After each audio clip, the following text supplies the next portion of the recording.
Good morning to everyone. आज का topic हमारा डबल इंटीग्रल है, जो कि यूनिट नंबर 5th का पार्ट है।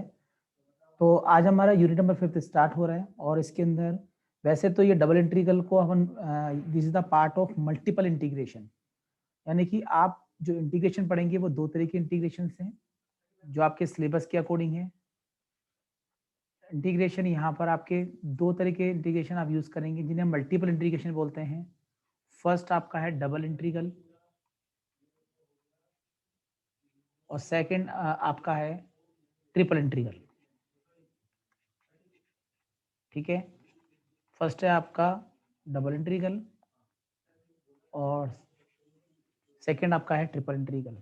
डबल इंटीग्रल में जो कंडीशंस हैं वो एक्स वाई प्लेन पर काम करते हैं। 2D और 3D की हम बात कर रहे हैं।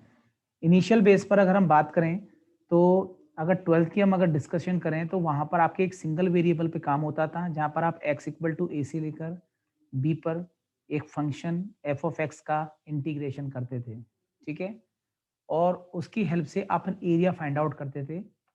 एरिया निकालने के लिए आप अगर ध्यान से देखें तो एक 2D डायग्राम इस तरह से अपन लेते थे और उस जगह पर ये x होगा, ये x डैश है, ये y और ये y डैश, और इस जगह पर एक ओरिजिन आप यहाँ पर यूज करते थे और एक कर्व जो कि आपको फाइंड आउट करना है, उस कर्व को यहाँ पर एक लिमिट के बीच में a टू b के बीच में फिक्स कर देते थे और फिर उसके बाद में हम ये एरिया फाइंड आउट करते थे। ठीक है ना, और ये जो एरिया आप जो निकालना चाह रहे हैं ये स्ट्रिप, एक छोटी सी स्ट्रिप आप लेते थे क्योंकि x के ऊपर है तो एक छोटा सा स्ट्रिप आप यहाँ पर लेते थे dx, और ये जो कर्व है वो आपका कहलाता है fx। तो ये जो है वो 2D डायग्राम पर वर्क हम करते थे, लेकिन जो डबल ट्रिपल है वो आपके 3D डायग्राम पर बेस्ड होता है। तो ये जो वर्किंग मैंने अभी बताई है, x equal to a to b, limit x की limit a to b, dx जो कि एक छोटी सी स्ट्रिप को लेते थे एक पर्टिकुलर एरिया निकालने के लिए और यहाँ पर यूज करते थे। तो ये फंक्शन आपका 12th का पार्ट था। लेकिन यहाँ पर जो डबल इंटीग्रेशन है, हम बात कर रहे हैं डबल इंटीग्रल की। डबल इंटीग्रल जो वो 3D के अंदर हम यूज करते हैं। ठीक है, और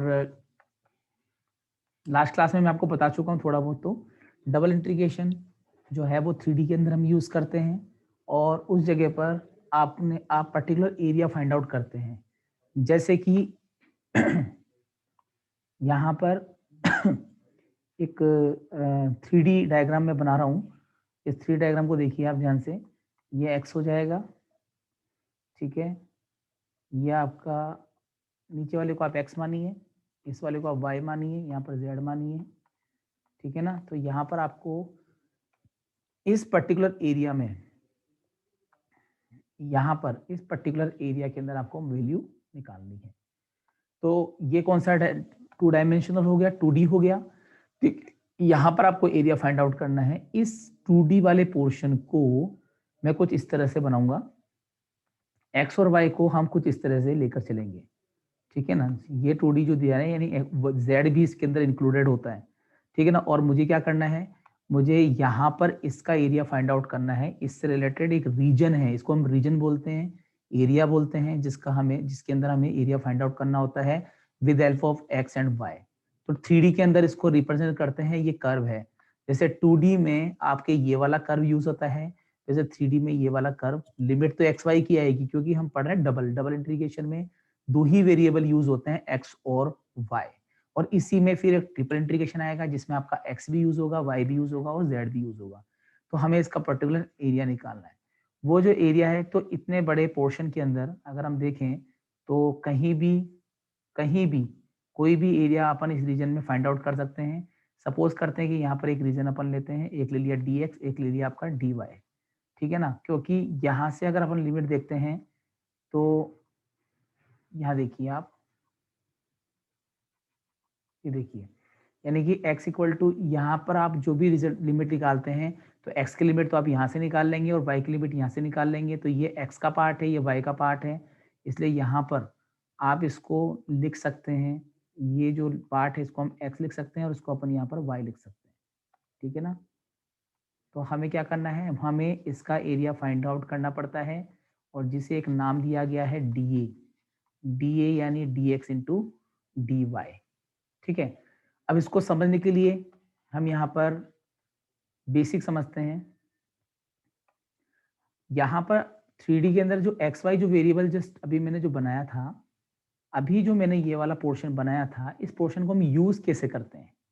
ठीक है, इसके लिए हम एक काम करेंगे, 2D के अंदर z को यहाँ पर अपन फिलहाल हटा देंगे, हम यहाँ पर x और y पर ही काम करते हैं। सपोज करो ये x और y अपन ने ले लिया है, ठीक है ना, x और y पर ही वर्क करेंगे। उस वाले पोर्शन को, इस वाले पोर्शन को मैंने कुछ इस तरह से बना दिया है। अब सपोज कीजिए यहाँ पर एक कर्व मैंने ये लिया है और एक कर्व मैंने ये लिया है। ठीक है, सपोज करते हैं कि ये जो कर्व है y इजिकल टू f2x है। ठीक है, f2x और दूसरा जो कर्व हमने यूज किया है वो y इजिकल टू f1x है। ठीक है, आपको क्या करना है, इनके बीच का एरिया फाइंड आउट करना है। ठीक है, यहाँ पर दो कर्व के बीच में वर्किंग करेंगे हम लोग। तो इस जगह पर आप देखिए कि जैसे और एक लिमिट आप यूज करेंगे इनके बिटवीन, ये लिमिट मैंने लगाई यहाँ पर इस तरह से। और क्योंकि ये हम 2 डायमेंशनल में इसको डिस्कस कर रहे हैं, हालांकि ये 3 डायमेंशनल के ऊपर वर्क होता है, लेकिन हम सिर्फ एक्स वाई और प्लेन को ही यूज कर रहे हैं यहाँ पर। तो ये ओरिजिन हो जाएगा। सपोज करते हैं यहाँ पर इसकी लिमिट x इक्वल टू ए से लेकर x इक्वल टू बी है। ठीक है, और उस समय अगर मैं सिंपल उसकी बात करता 12th क्लास से रिलेटेड एक वेरिएबल की, तो हम सिर्फ एक लिमिट को यूज करते और जो कि आपका क्या होता dx के लिए होता। ठीक है ना, जो कि आपकी किसके लिए होता, dx के लिए होता। ये हो गया आपका dx। लेकिन इसी दौरान अगर मैं y एक्सिस पे वर्क करूं, y एक्सिस के ऊपर अगर हम वर्क करें तो ये आपका y एक्सिस हो जाएगा। y के ऊपर ये जो स्ट्रिप, ये जो कर्व आ रहा है y इज इक्वल टू कहाँ से कहाँ तक है, ये है आपका y is equal to f1x से लेकर y is equal to f2x। तो उस समय इनके बीच में जो स्ट्रिप बनेगी वो ये वाली बन जाएगी। इस समय क्योंकि हम y के ऊपर लेके चल रहे हैं इसे, इसलिए यहाँ पर आपका ये dy को शो करता है। तो आपको क्या करना है, जब किसी भी डबल इंटीग्रेशन की बात करते हैं तो उसमें ये दो कर्व के बीच में हम वर्किंग करते हैं, ये दो कर्व के बीच में और दो लिमिट्स के बीच में। तो ये तो y एक्सिस पे तो कर्व हो गए, y की वैल्यूज हो गई, और x एक्सिस पर x की वैल्यूज हो गई। तो इनके बीच में जब हम रिलेशन निकालेंगे तो यहाँ पर डबल इंटीग्रेशन जो हम यूज करेंगे उसको एफ एक्स कोमा वाई के लिए यूज करेंगे, क्योंकि हम 2D की बात, यहाँ पर आप x और y दो वेरिएबल की बात कर रहे हैं, जबकि ऊपर आपने एक सिंगल वेरिएबल की बात की थी। ठीक है, तो इस जगह पर इसका फॉर्मूला, यहाँ पर आप इस पर्टिकुलर एरिया की हम बात कर रहे हैं, यानी कि पर्टिकुलर रीजन की बात कर रहे हैं, एक ही जगह यहाँ पर r यूज कीजिए। r मतलब एक फिक्स एरिया में यहाँ पर फाइंड आउट करने की कोशिश कर रहा हूँ। ये जो रीजन है, ये जो रीजन है, रीजन कौन सा वाला, ये वाला रीजन। इस रीजन के अंदर देखो ये वाला पोर्शन बन रहा है, आप इसको देखिए, ये वाला पोर्शन, ये वही वाला पोर्शन है जो मैंने यहाँ पर डिस्कस किया था 2D के अंदर। तो यहाँ पर इसका जब मुझे एरिया निकालना होता है तो मुझे डबल स्ट्रिप यहाँ पर काम में लेनी पड़ती है, पहले x के लिए dx और दूसरा dy के लिए। और dx और dy ये अंदर की तरफ एक रेक्टेंगल बन रहा है, एक आयत बन रहा है, ये हो गया आपका dx और ये हो जाएगा आपका dy। तो अगर मुझे एरिया निकालना हो तो एरिया हो जाएगा dx इंटू डी वाई। जैसे एरिया निकालने के लिए x इंटू वाई होता है, लेंथ इंटू ब्रेथ होती है, लेंथ इंटू ब्रेथ लंबाई इंटू चौड़ाई, x इंटू वाई। उसी तरह से मैं डी स्ट्रिप ले रहा हूँ तो यहाँ पर d is equal to d x into d y हम लिखते हैं। तो और पर्टिकुलर ईज रीजन के अंदर, रीजन का मतलब यहाँ पर कोई सा भी एरिया कहीं भी हो सकता है, ये रीजन मतलब ये पर्टिकुलर एरिया, इसकी बात कर रहा हूँ मैं। ठीक है ना, तो इसको आप डबल इंटीग्रेशन को ऐसे भी लिख सकते हैं, R f x comma y d x into d y. ठीक है, तो यहाँ पर आपको पहली लिमिट जो d x into d y का मतलब ये है कि पहली लिमिट जो आपको दिखेगी वो आपको x की दिखाई देगी, फर्स्ट लिमिट जो आपको दिखाई देगी वो x की होगी, ये x को शो करेगा, और दूसरी लिमिट हमेशा y को शो करेगा, ठीक है ना। तो पहली लिमिट हमेशा x के लिए शो करेंगे, दूसरी वाली लिमिट y के लिए शो करेंगे, और यहाँ पर आपको 2 वेरिएबल यूज करने हैं, ठीक है। लेकिन इसमें आपके लिए दो कंडीशंस, दो चीज अप्लाई करनी है कि पहली बात तो x की लिमिट आपको देखनी है, दूसरा y की लिमिट लगानी है, और 1/y इस इंटीग्रेशन को हम लोग आसानी से कर सकते हैं। तो आपको सिर्फ इतना सा ध्यान रखना है, आपको सिर्फ ये ध्यान रखना है कि डबल इंटीग्रेशन लेंगे, fxy एक फंक्शन होगा xy का, जहां पर आपको dA लेना है, dA में दो वेरिएबल होंगे, dx इंटू dy, जो कि बीच वाले पोर्शन को बताता है। तो हमें इन कर्व से रिलेटेड और इससे जो रिलेटेड जो बाउंड्री है, जो रीजन है, इसका मुझे एरिया फाइंड आउट करना है। ये एरिया आपके बाउंडेड है, ये एरिया क्या है, बाउंडेड है या क्लोज्ड है, चारों तरफ से बंद पड़ा हुआ है, देखिए, ठीक है ना। मुझे इसका एरिया फाइंड आउट करना है। तो अब एरिया निकालने के लिए यहाँ पर आपको एक तो x की लिमिट चाहिए होगी, एक y की लिमिट चाहिए होगी। अगर मैं इसको लिमिट से शो करूं तो आप देखिए x की लिमिट है यहाँ पर हमारे पास a से लेकर b तक, ठीक है, और जो y की लिमिट है वो आपके पास है y fn(x) से लेकर y f(2x).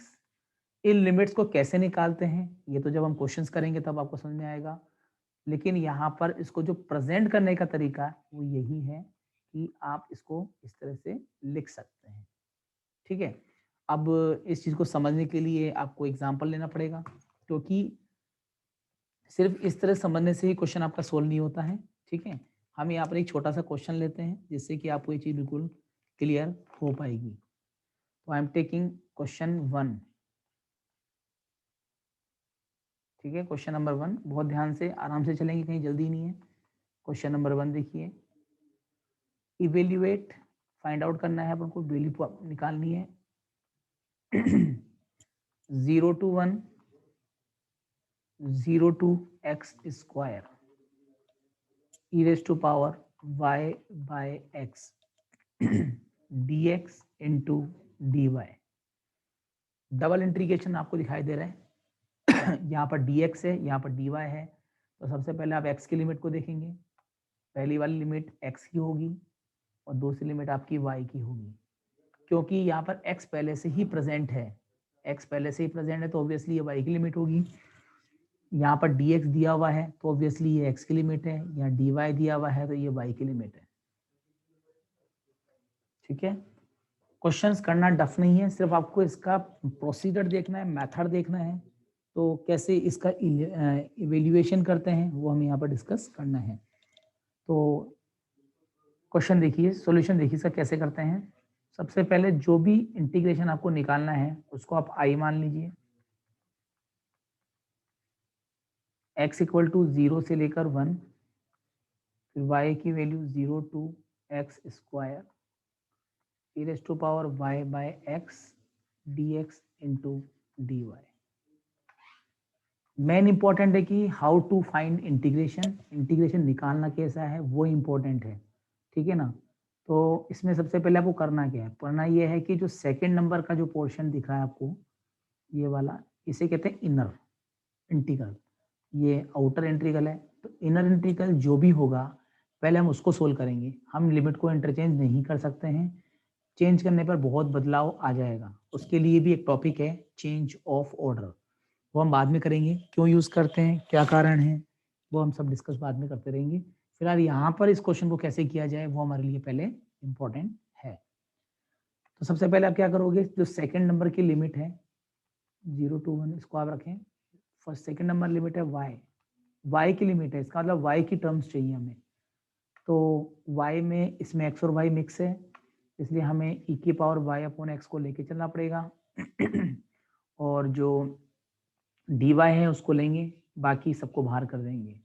यानी कि इंटरनली हमें सिर्फ y की टर्म्स को यहाँ पर लेके चलना है, ओनली y की टर्म्स को, ठीक है ना। और x को मैंने बाहर रखा है y equal to 0 to x square. अब यहाँ पर आप x इक्वल टू 0 टू 1 और e का जब इंटीग्रेशन हम करते हैं e raise to power y upon x का आप इंटीग्रेशन करेंगे तो 1 अपॉन एक्स आएगा, और फिर हम लिमिट लगाएंगे 0 टू एक्स स्क्वायर एक्चुअली यहाँ किया क्या है वो बता दूं, पहले ई का इंटीग्रेशन तो ई होता है, ऐसे समझिए। जैसे मान लीजिए ई रेस टू पावर एक्स का इंटीग्रेशन करना है मुझे, ठीक है, इसका मुझे इंटीग्रेशन करना है, तो e raise to power x का integration e raise to power a x ही होता है, एक्स के लिए कर रहा हूँ, और एक्स के साथ जो भी टर्म होती है उसे हम डिवाइड में लिखते हैं और प्लस सी लगा देते हैं।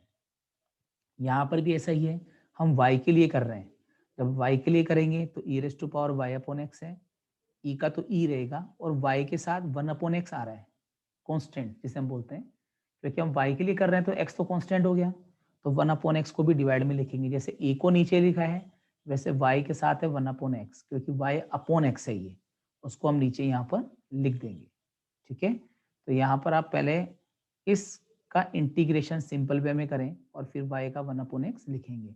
अब क्योंकि ये जो लिमिट है वो y की है तो इसका रोल है ही नहीं, ठीक है ना। तो एक काम कीजिए, ये जो 1 अपॉन एक्स है इसको रिवर्स करके बाहर ले जाएं, x इक्वल टू 0 से 1, इस x को आप रखिए बाहर, और हमें सिर्फ लिमिट लगानी है इसके अंदर 0 टू एक्स स्क्वायर के लिए, ठीक है।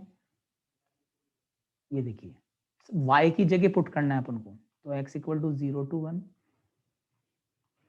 x, सबसे पहले आप क्या करोगे, y की जगह एक्स स्क्वायर पुट करेंगे, फिर y की जगह आपको 0 रखना है, तो ई रेस टू पावर ये हो जाएगा आपका y की जगह x square by x e raise to power 0 by x, और 0 बाई एक्स तो वैसे भी 0 ही होता है, मतलब 1 होता है, ई रेस टू पावर ये 0 बन जाएगा। तो x equal to 0 to 1 x into e raise to power x minus e raise to power 0, और ई रेस टू पावर 0 1 होता है, ठीक है। ई रेस टू पावर 0 क्या होता है, 1 होता है। हमारे पास में बचेगा x equal to 0 to 1 x e raise to power x minus 1 dx, e raise to power 0 की वैल्यू 1 होती है, इसलिए यहाँ पर लिखा हुआ है। अब क्योंकि यहाँ से y हट गया है इसलिए हम इसे क्या करेंगे, y के लिए इसको सोल्व करेंगे, क्योंकि सॉरी y के लिए सोल्व हो चुका है, अब x के लिए सोल्व करेंगे इसको। तो आपको वर्किंग में पहले तो इसको आप मल्टीप्लाई कर लीजिए और अलग अलग कर लीजिए, ज़्यादा अच्छा रहेगा। मल्टीप्लाई करने पर ही आएगा x e raise to power x और x 0 टू 1, ये हो जाएगा आपके पास dx। तो आप क्या करेंगे, x into e raise to power x into e raise to power x dx, और फिर यहाँ पर हो जाएगा x dx 0 टू 1 0 टू 1। अब ये जो पोर्शन है और ये जो पोर्शन है दोनों में डिफरेंस है, इसको हम करेंगे आइलेट से, ठीक है ना। तो आइलेट लगाने की बजाय इस इंटीग्रेशन को मैं तो डायरेक्ट याद करवाता हूँ बच्चों को, वैसे तो आइलेट लगा लोगे, इतनी बड़ी बात नहीं है। E raise to power x x minus 1 plus का C, directly we can learn this condition, क्योंकि ये आपके आइलेट की हेल्प से सोल्व किया गया है। लेकिन डिफरेंशियल इक्वेशन जब आप पढ़ेंगे सेकंड सेमेस्टर में तो वहां पर भी इसको डायरेक्टली यूज करेंगे तो अच्छा रहेगा। तो ये आइलेट का फॉर्मूला है, नहीं समझ में आया तो आप आइलेट लगा दीजिए, आइलेट के अकॉर्डिंग ये फर्स्ट हो जाएगा और ये सेकंड फंक्शन हो जाएगा।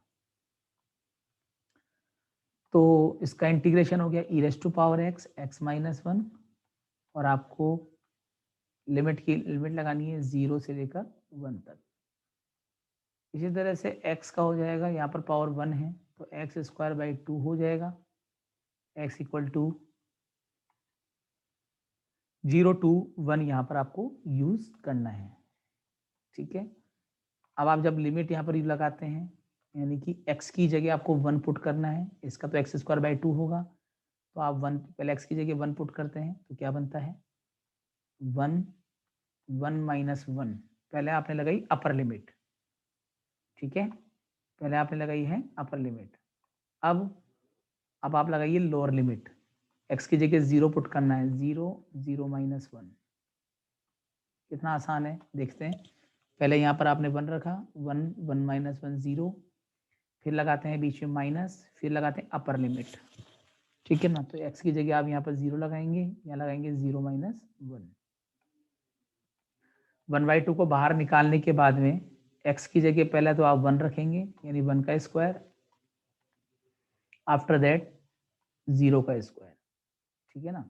तो पहले x की जगह 1 रख देंगे, 1 का स्क्वायर, फिर x की जगह आप 0 रख देंगे, 0 का स्क्वायर।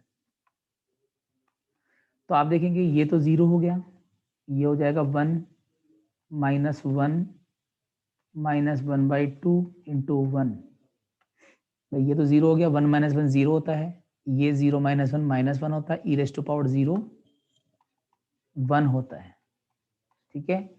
तो अपने आप ही ये जो पोर्शन है ये 1 होगा, ये -1 होगा, ये -1/2 1 स्क्वायर, तो ये होगा आपका +1 -1/2, और 1 में से इसको लेस करेंगे तो ये आपका हाफ ही होगा। लास्ट के अंदर जो आंसर है वो कभी भी एक्स वाई की फॉर्म में नहीं आता है। लास्ट में हमेशा आपको जो आंसर मिलेगा वो कांस्टेंट होगा, क्योंकि हम जो पढ़ रहे हैं वो है डेफिनेट इंटीग्रल। डेफिनेट इंटीग्रल के अंदर आपको ये ध्यान रख के चलना है स्पेशली, ठीक है ना। तो डिफिकल्टीज नहीं है इस क्वेश्चन के अंदर, सिर्फ एक अंडरस्टैंडिंग वाली बात है कि क्वेश्चन आपको कितना समझ में आता है। जब तक क्वेश्चन में लिमिट दी गई है तब तक तो क्वेश्चन में दम नहीं है, लेकिन जिस क्वेश्चन में लिमिट नहीं दी हो तो वहां पर हमें लिमिट भी फाइंड आउट करनी पड़ेगी, ठीक है। तो उसके लिए भी करेंगे अपन, थोड़ा सा मेहनत करेंगे, क्या कर सकते हैं वहां पर उस जगह पर। फिलहाल यहाँ पर मैं एक छोटा सा क्वेश्चन और आप लोगों के साथ शेयर करूंगा। ये क्वेश्चन डबल इंटीग्रेशन में कैसे किया है, आपको काफी कुछ समझ में आ गया होगा, ठीक है। और नहीं आ रहा तो एक और क्वेश्चन करते हैं, तो आपको और बेटर वे में ये चीज समझ में आएगी। तो I am taking another question, evaluate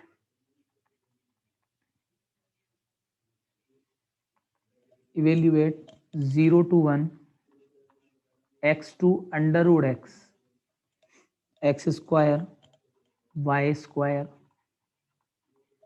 dx into dy।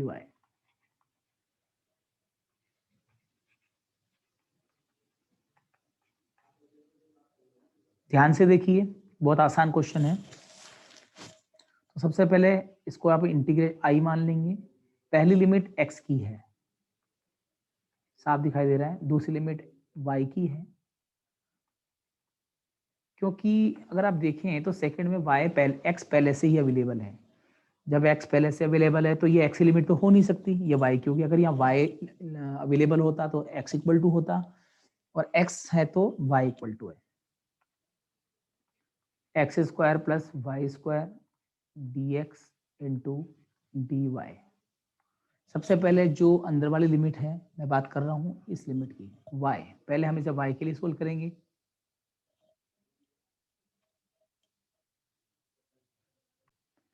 तो y के लिए सोल्व करने के लिए यहाँ पर ओनली y की लिमिट वैल्यू चाहिए, लेकिन यहाँ पर ये भी है, इसको हम बाहर सेपरेट नहीं कर सकते हैं, इसे दोनों को साथ लेकर ही चलना पड़ेगा। तो क्या करना चाहिए, देखिए ध्यान से, x equal to 0 to 1, y equal to x2, y equal to root x square plus y square, y के लिए सोल्व करेंगे, dx को बाहर निकाल दीजिए, ठीक है ना। y के लिए यूज करेंगे, यहाँ पर dy लेंगे, इसको लेंगे और dx को आप बाहर करेंगे। अब आपको इसको इंटीग्रेट करना है, अब y का तो हो जाएगा, लेकिन एक्स स्क्वायर का क्या करेंगे, एक्स स्क्वायर यहाँ पर कांस्टेंट है, तो एक्स स्क्वायर का ना करके हम dy करेंगे, तो ये एक्स स्क्वायर इंटू वाई बन जाएगा। जैसे मान लीजिए मुझे 2 का इंटीग्रेशन करना है, तो हम लिखेंगे 2x, क्यों लिखेंगे कि 2 तो बाहर आ जाएगा, dx का x हो जाएगा, तो कांस्टेंट में जो dx है वो साथ में आता है। यहाँ पर भी कुछ ऐसा ही है, ये जो क्वेश्चन हम कर रहे हैं, इस जगह पर अगर आप देखें तो एक्स स्क्वायर है, हम कर रहे हैं y के लिए, तो एक्स स्क्वायर कांस्टेंट है तो इसका कुछ कर नहीं सकते, तो एक्स स्क्वायर के साथ पे dy का y दिखा जाएगा, ठीक है ना। तो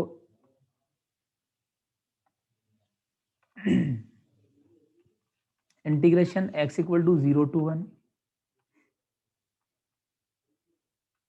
सबसे पहले x का होता है x square y, x square तो बाहर हो गया, तो dy का यहाँ पर y साथ में आ जाएगा, जैसे 2 का करना है तो 2x होता है ना, इस तरह से। तो इसका तो करना नहीं है, एक्स स्क्वायर से वाई, क्योंकि dy है, इसको लेके चलना पड़ेगा, और y का तो होता है, वाई स्क्वायर का तो हमारे पास होगा y क्यूब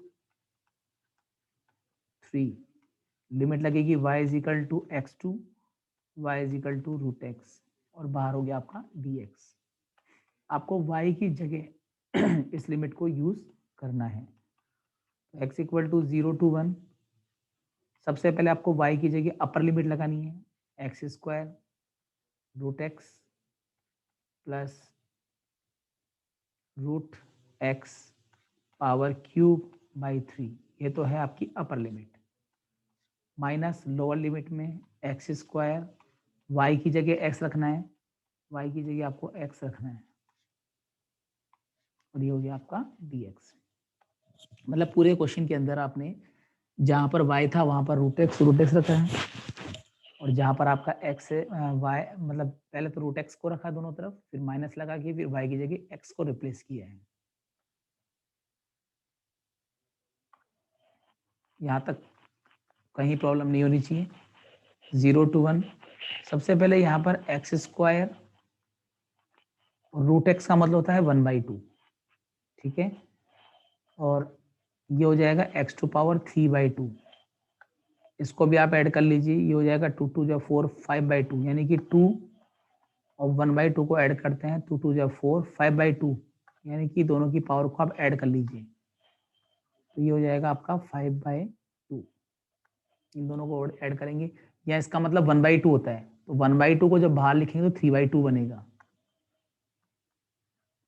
माइनस ये हो जाएगा आपका एक्स क्यूब, और ये हो जाएगा आपका एक्स क्यूब बाय 3, ठीक है ना। या फिर एक काम कीजिए, इसको पहले सोल्व कर लीजिए, ये आपका हो जाएगा एक्स क्यूब बाय 3, तो कितना हो जाएगा ये 4x x cube plus x cube by 3 को एलसीएम लेते हैं तो 3x क्यूब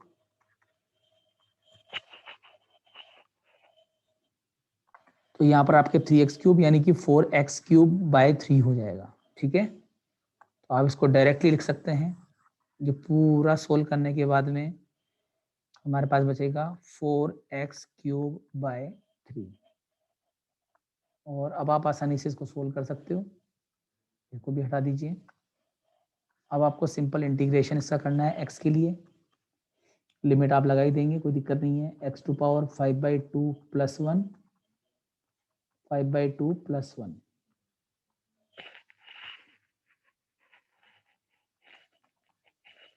इसी तरह से इसकी पावर 3/2 है ना, तो 3/2 प्लस 1 अपॉन 3/2 प्लस 1, साथ में 1/3 भी चल रहा है, ठीक है, या 4/3 को छोड़ देंगे तो x की power 3 plus 1 upon 3 plus 1, integration का पहला फॉर्मूला हुआ करता था ये 0 to 1, ठीक है ना। फर्स्ट फॉर्मूला आपका ये हुआ करता था, सिंपल x की पावर n+1 अपॉन n+1 का फॉर्मूला मैंने लगाया है, ठीक है।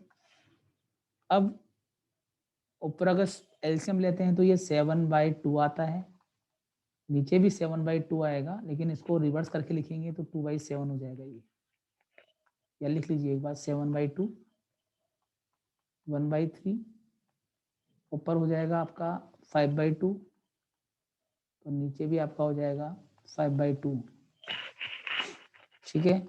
यहाँ 4/3, यहाँ x की पावर 4 या बाई 4, 4 से 4 क्या हो गया कैंसिल, लिमिट अभी हमने यूज नहीं करी है, ठीक है। तो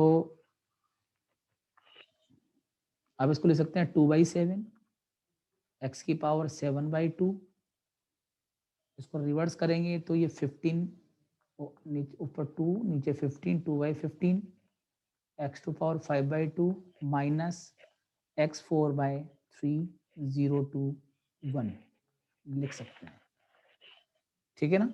तो जैसे इसको रिवर्स करोगे तो नीचे 15 हो जाएगा 2/15, यहाँ पर 2/7, यहाँ पर x 4/4, ठीक है ना। तो आपको ये ध्यान रख के चलना है। फाइनली इसको हमको कैलकुलेट करना है, इसमें लिमिट लगाना बहुत आसान है क्योंकि हम सिर्फ x की लिमिट ही यहाँ पर यूज कर रहे हैं, ठीक है। तो यहाँ देखिए मैं इसको यहाँ पर कर देता हूँ, देखिए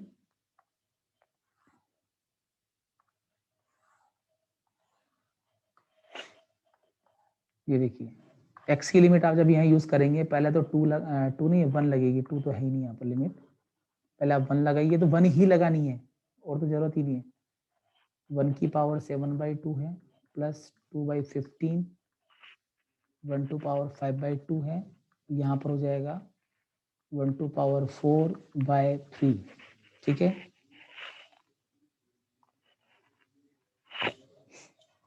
तो आफ्टर कैलकुलेटिंग यहाँ पर आप इसको सोल्व करते हैं, ये हो जाएगा 2/7, 0 लगाने की जरूरत ही नहीं है, 2/15 और 1/3।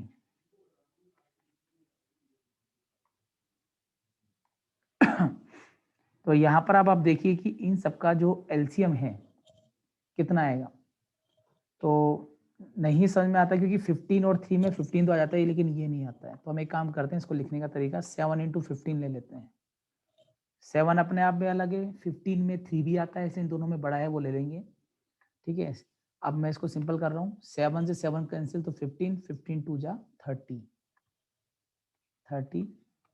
इसी तरह से 15 से 15 कैंसिल हो जाएगा तो 7 7 2 जा 14।